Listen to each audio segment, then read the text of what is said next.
Hello and welcome guys. तो एक बार फिर से स्वागत है आपके अपने यूट्यूब चैनल पे जिसका नाम है लक्ष्य यूपीएससी जोश 24 आवर्स। तो बेसिकली आज हम वो क्वेश्चन डिस्कस करेंगे जो 5 तारीख और 6 तारीख यानी कि 6 जनवरी को जो आरआरबी एनटीपीसी का जो एग्ज़ाम हुआ है उसके अंदर जितने भी साइंस हो, सोशल साइंस हो या फिर करंट अफेयर के जितने भी क्वेश्चन आए हुए हैं टॉप 15 उनको हम डिस्कस करेंगे और हम जानेंगे कि आगे जो आने वाली एग्ज़ाम है एनटीपीसी की उसमें किस तरीके के क्वेश्चन ये पूछ सकती है। तो शुरू करते हैं आज का अपना ये वीडियो। बट पहली बार विजिट कर रहे हो इस चैनल पे तो प्लीज़ सब्सक्राइब कर दीजिए इसको और नोटिफिकेशन को दबाए ऑन कर दीजिए ताकि वीडियो की नोटिफिकेशन सबसे पहले आपके पास आ जाए। और ये वीडियो हमने बनाया था और भी ऐसे वीडियो बनाए हैं जहाँ से क्वेश्चन आ रहे हैं तो उन वीडियो को ज़रूर देखिएगा, कमेंट बॉक्स के अंदर ही लिंक है। अगला है तो क्वेश्चन ही है अब तो क्या, तो पेन ले लेते हैं। देखिए पहला क्वेश्चन ये रहा कि पंडित जवाहरलाल, जो हमारे पंडित जवाहरलाल नेहरू जिन्हें चाचा नेहरू भी कहते थे, उन्होंने परमाणु रिएक्टर का उद्घाटन किया था 1957 में। देखिए कौन सा था वो, एटॉमिक अपना ये भाभा एटॉमिक रिसर्च, ठीक है। यह भारत का पहला परमाणु ये रिएक्टर था, इस बात को याद कर लीजिएगा।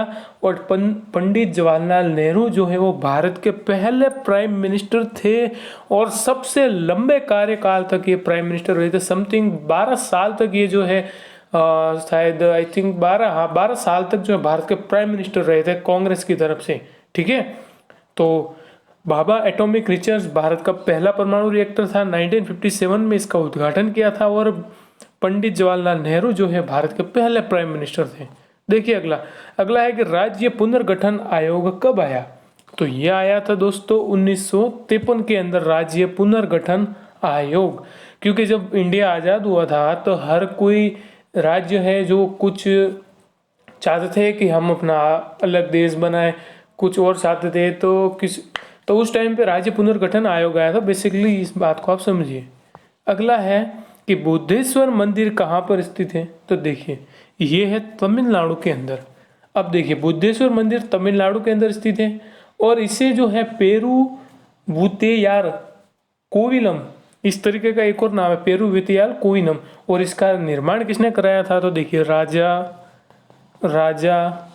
चोल, ठीक है, राजा चोल, वो है ना बमशिक बम राजा बाबू, उससे याद रिलेट कर दीजिए। राजा चोल ने जो है तमिलनाडु का जो मंदिर है बुद्धेश्वर उसका निर्माण करवाया था और ये ग्रेनाइट से बना हुआ मंदिर है और यूनेस्को की विश्व विरासत में शामिल है।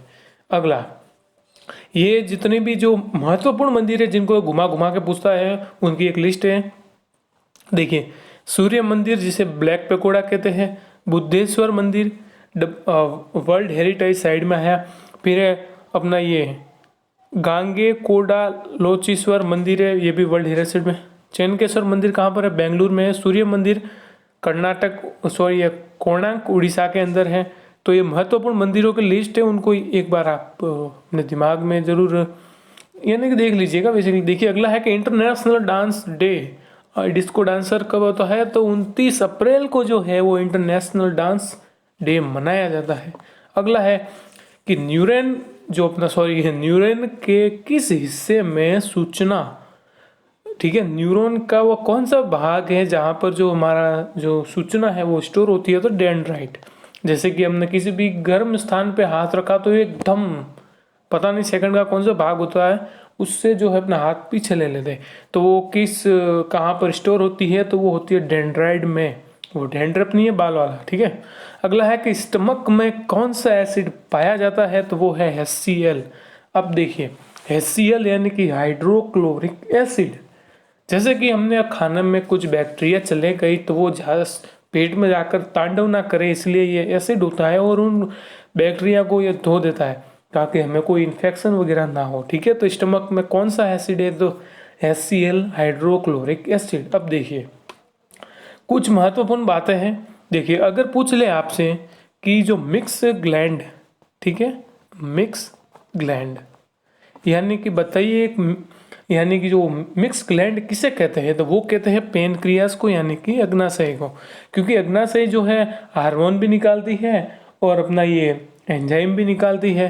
ठीक है, हार्मोन और एंजाइम। तो अग्नाशय कौन कौन सा हार्मोन निकालती है? तो देखिए, एक तो निकालती है अपना ये इंसुलिन हार्मोन, एक निकालती है ग्लूकागन। जब ये अग्नाशय यानी कि पेन क्रिया जो है अपना ये इंसुलिन हार्मोन निकालना बंद करती है तो डायबिटीज की बीमारी होती है। ठीक है, और कौन सा निकालती है दूसरी? अपना ये ग्लूकागन और इंसुलिन, दो हार्मोन हो गए। और तीन निकालती है एंजाइम। कौन कौन से? एमाइलेज, लाइपेज और ट्रिप्सिन। ठीक है, ये तीन एंजाइम, एक बार फिर से, एमाइलेज, लाइपेज और ट्रिप्सिन, ये तीन है एंजाइम और दो है हार्मोन। अगली बात करें हम स्टमक की यानी कि पेट की, तो पेट में HCl एसिड तो पाया जाता है। जैसे कि जब हम अपनी बॉडी बनाने के लिए जब प्रोटीन शेक लेते हैं ना, तो उसका जो पाचन है वो भी पेट के अंदर होता है। और कौन करता है? तो प्रोटीन का पाचन करता है पेप्सिन। ओके, अगला, UN के 8वें महासचिव कौन थे? तो बैन की मॉन थे। बैन की मॉन, अजीब सा नाम है, बैन की मॉन। ओके, ये थे यूनाइटेड नेशन के 8वें सचिव। ओके, अब बात करें, यहाँ से क्वेश्चन आया है, हमने एक पिछली क्लास में डिस्कस भी किया था कि देखिए यूनाइटेड नेशन, इसकी जो स्थापना हुई थी 24 अक्टूबर 1945 को हुई थी। ओके, जब वर्ल्ड वॉर यानी कि विश्व युद्ध, जो दूसरा विश्व युद्ध अपना सेकेंड वर्ल्ड वॉर था 1939 टू 1945 तक चला था, वो खत्म होने के बाद जो है इसकी स्थापना हुई थी।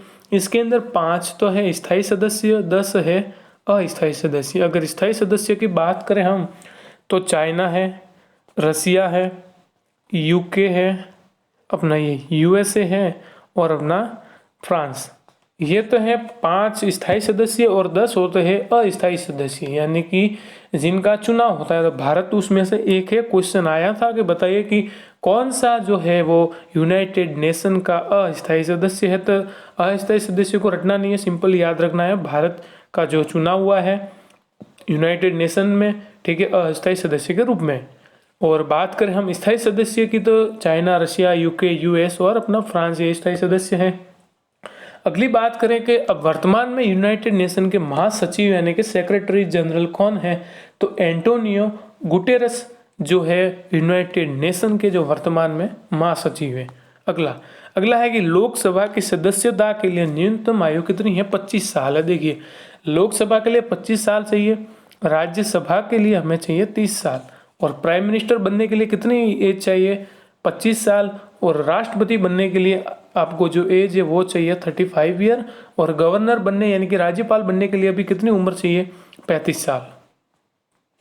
अगला, बल झील, ठीक है, ये कुछ यहाँ पे क्वेश्चन मिस्टेक है, डल झील है, सॉरी। जो डल झील है वो कहाँ पर पाई जाती है? डल झील यानी कहाँ पर स्थित है? तो वो जम्मू नगर में स्थित है, जम्मू एंड कश्मीर, श्रीनगर। ठीक है, डल झील। अगला, अरे सॉरी अगर वीडियो पसंद आ रही है तो please appreciate this and subscribe my channel. अगला देखिए, बाद में डिस्कस, पहले क्वेश्चन करते हैं। अगला है कि गांधी जी ने जो है गोल मेज में भाग कब लिया था? गांधी जी ने किस गोल मेज में भाग लिया था? तो दूसरी गोल मेज हुई थी, उसके अंदर जो है गांधी जी ने भाग लिया था। और हुई कब थी? 7 सितंबर 1931। 7 सितंबर 1931 को जो है दूसरी गोल मेज हुई थी, गोल मेज, उसमें गांधी जी ने भाग लिया था। इंग्लैंड के अंदर हुई थी ये भी। अगला है कि सबसे पुराना बंदरगाह कौन सा है? तो कांडला बंदरगाह है। कहाँ पर स्थित है? गुजरात के अंदर स्थित है। इसका जो नाम बदल कर क्या रखा गया है? तो दीनदयाल पोर्ट यानी कि बंदरगाह रखा गया है। इस बंदरगाह को जो है ईरान के अंदर भारत एक जो पोर्ट विकसित कर रहा है, चाबार पोर्ट, उनको जो है ये कनेक्ट करेगा। ईरान का हो गया चाबार पोर्ट, और गुजरात का है कांडला, और एक महाराष्ट्र का भी पोर्ट है, उन दोनों को ये कनेक्ट करेगा। इस बात का याद रखिएगा। कहाँ पर स्थित है कांडला पोर्ट? गुजरात के अंदर स्थित है, और सबसे पुराना पोर्ट है ये। इसका जो चेंज किया हुआ नाम है दीनदयाल पोर्ट है। अगला, CHO क्या है? तो ये एक एल्डिहाइड है, CHO। ठीक है, अब ये O समूह आ गया, दैट मीन्स एल्कोहल। अगला है कि IPL में 100 मैच जीतने वाला कौन है? तो मिस्टर कुल MS धोनी। अगला है कि प्रोटीन की कमी से होने वाला रोग, तो क्वासिरियास्कर है। तो है क्वासिरियास्कर नाम का एक रोग होता है, छोटे बच्चों में होता है, जिसमें जो हड्डियां होती है ना वो मुड़ सी जाती है, प्रोटीन की कमी से होता है, या फिर पेट जो है वो फूल सा जाता है, तो ये प्रोटीन की कमी से होता है। अगला है कि खिलाफत आंदोलन कब हुआ था, तो 1919 के अंदर जो है ये खिलाफत आंदोलन हुआ था, सिंपल। अगला है कि रविंद्रनाथ को किसके लिए नोबेल पुरस्कार मिला, गीतांजलि के लिए। हमने एक वीडियो के अंदर इसको पूरा डिस्कस भी किया था। पहले भारतीय थे जिनको ये पुरस्कार मिला था, गीतांजलि 1913 के अंदर, ठीक है। पहला नोबेल पुरस्कार प्राप्त करने वाले जो भारतीय थे वो रविंद्रनाथ टैगोर ही थे, 1913 में मिला था। और गीतांजलि जो इन्हें लिटरेचर लिखी थी, साहित्य लिखा था, उसके चलते उनको जो है ये पुरस्कार मिला था, नोबेल पुरस्कार। अगर पूछ लें इस बार करंट में कि बताइए कि जो शांति का नोबेल प्राइज है इस बार किसे मिला है, तो वर्ल्ड फूड को मिला है, ओके। अगला है कि विजय बैंक व देना बैंक ऑफ बड़ौदा में इन दोनों का विलय हुआ है। अगला है कि हमने पीछे क्वेश्चन को इसको डिस्कस किया, यूनाइटेड नेशन ऑर्गेनाइजेशन 24 अक्टूबर 1945 को इसकी स्थापना हुई थी। इसके वर्तमान में सेक्रेटरी जनरल कौन है, एंटोनियो गुटेरस है। 5 इसके स्थायी सदस्य हैं, कौन कौन से, चाइना, रसिया, यूके, यूएस और फ्रांस। भारत इसका अस्थायी सदस्य है, 10 होते हैं अस्थायी सदस्य। अगला है शेड्स ऑफ सैफरॉन बुक के लेखक कौन है, तो सबा नकवी जो है इस बुक के लेखक हैं। अगला है कि सीएसके के बैटिंग कोच कौन से, तो माइकल हसी, तभी चेन्नई इस बार फंसे।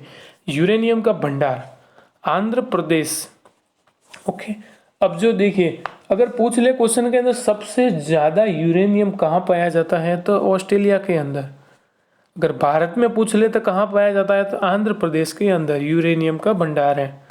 अगला है कि इंडिया आफ्टर गांधी, ये भी हमने डिस्कस किया था, रामचंद्र गुहा ने जो है इस बुक को लिखा है। अगला है कि आईएसपी का पूरा नाम इंटरनेट सर्विस प्रोवाइडर है। दूसरा, न्यूटन का पहला लॉ क्या है, इनर्शिया, ठीक है, इनर्शिया लॉ, यानी कि अगर कोई वस्तु विराम में है तो वो विराम में ही रहना चाहेंगे जब तक कि उसके ऊपर कोई बाह्य बल नहीं लगता। जैसे कि कोई गाड़ी पड़ी है तो वो पड़ी ही रहना चाहेगी जब तक कि हम उसको धक्का नहीं देते, वो ऑटोमेटिक हिलने वाली नहीं है। इसका तीसरा रूल से एक्शन रिएक्शन, क्रिया प्रतिक्रिया, हम पत्थर को लात मारेंगे तो पत्थर भी थोड़ा सा उसका जो कुछ भाग यानी कि थोड़ा सा दूर जाएगा, अगर छोटा है पत्थर तो, और हमें भी चोट लगेगी, तो एक्शन रिएक्शन लॉ। ये वीडियो जरूर देखना, कमेंट बॉक्स के अंदर लिंक है। CSS का फुल फॉर्म है कास्केडिंग स्टाइल सीट। अगला, गोवा के मुख्यमंत्री प्रमोद सावंत हैं। शॉर्टसन ऑफ सैफरन पुस्तक के लेखक सब्बा नकवी, ये क्वेश्चन वापस रिपीट हुआ। टेरी की फुल फॉर्म क्या है, तो telecom regulatory authority of India इसका पूरा नाम है। अगला है कि LIFO फुल फॉर्म क्या है, लास्ट इन फर्स्ट आउट। अगला है कि national youth day was celebrate 12 जनवरी किसकी याद में मनाते हैं, तो स्वामी विवेकानंद जी की याद में हम ये नेशनल यूथ डे जो है वो सेलिब्रेट करते हैं। अगला है कि राष्ट्रीय सांख्यिकी दिवस नेशनल स्टैटिक डे 29 जून को मनाते हैं।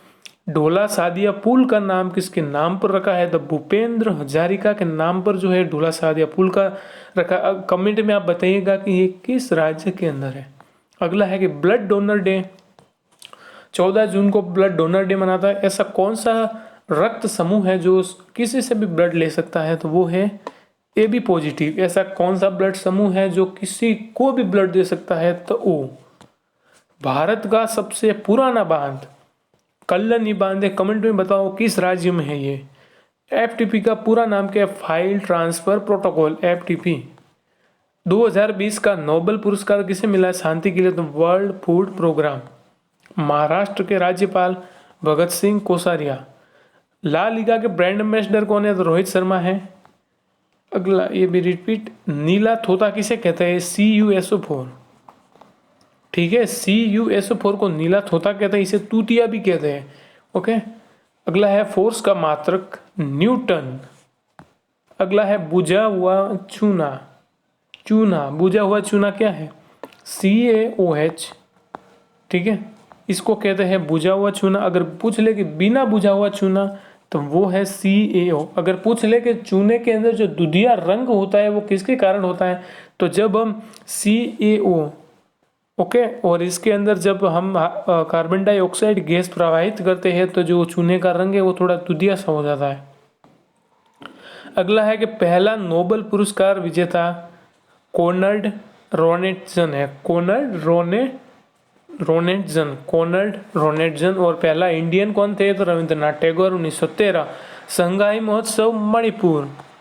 पोंगल कहाँ है? पोंगल तमिलनाडु के अंदर। बुद्धेश्वर मंदिर भी तमिलनाडु के अंदर है। राजा चोल द्वितीय ने बनवाया था। पीडीएफ का पूरा नाम क्या है? Portable document format. ये तो याद होना चाहिए। माजुली आइलैंड असम के अंदर है। विश्व का 13वां आइलैंड है ये। अगला है कि रेलवे के new CEO chief executive officer कौन है? सुनीत शर्मा जी है। एडीबी का हेडक्वार्टर कहाँ पर है? मनीला फिलीपींस के अंदर इसका हेडक्वार्टर है। भारत की पहली ट्रेन कहाँ चली थी? तो मुंबई से थाने चली थी। और उस समय जो है वो कौन थे गवर्नर? तो अपना ये लॉर्ड डलहौजी थे। इंटरनेशनल योगा डे 21 जून को मनाते हैं क्योंकि इस दिन जो है सबसे बड़ा दिन होता है। अगला है कि गरीबी हटाओ नारा किसने दिया? इंदिरा गांधी ने दिया। भारत की पहली महिला प्राइम मिनिस्टर। पुर्तगालियों ने भारत में फैक्ट्री कहाँ लगाई? कोचीन के अंदर जो है पुर्तगालियों ने फैक्ट्री लगाई। तो ये थे हमारे जितने भी क्वेश्चन आए परीक्षा के अंदर। 50 क्वेश्चन थे जिसको हमने डिस्कस कर लिया। ये वीडियो है रीजनिंग की। जितने भी 28, 29 और 30 दिसंबर में जो एग्ज़ाम हुआ था उनको भी हमने कवर किया है। तो उसकी भी लिंक डिस्क्रिप्शन बॉक्स के अंदर है, उसको भी देख लीजिएगा। क्योंकि इसी तरीके का घुमा घुमा के क्वेश्चन पूछ रहा है, इससे बाहर नहीं आ रहा है। तो वीडियो थोड़ी बहुत भी पसंद आई है तो इसे लाइक कीजिए, चैनल को सब्सक्राइब कीजिए और मिलते हैं अगली धमाकेदार वीडियो में। तब तक के लिए अपना धन्यवाद, आपका जो भी आपने इतना टाइम दिया। मिलते हैं नेक्स्ट वीडियो में।